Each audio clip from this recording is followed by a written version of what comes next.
In this video, I'm going to show you how to fix if depth effect not working on your iPhone on iOS 16 and later. That is quite simple and easy to do, so let's begin.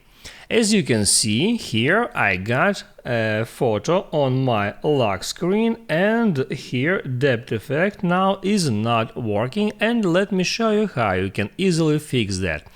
So first hold down at free space on your home screen, and here you can tap on customize to customize existing lock screen, or you can tap on plus sign to add new picture.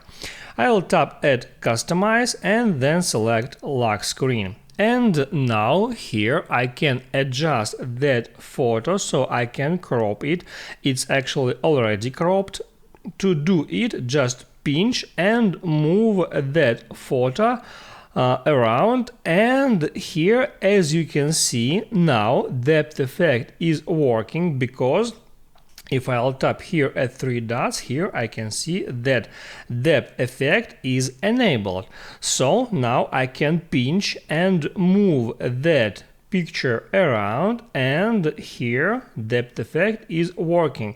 But it will not work if you overlay time widget too much. So if I'll move that person's head over time widget, depth effect stop working. So all you have to do is pinch and move your person in that way. To overlay time widget just for a bit, and you can move a person's head in any place like here or here, and now as you can see depth effect is working.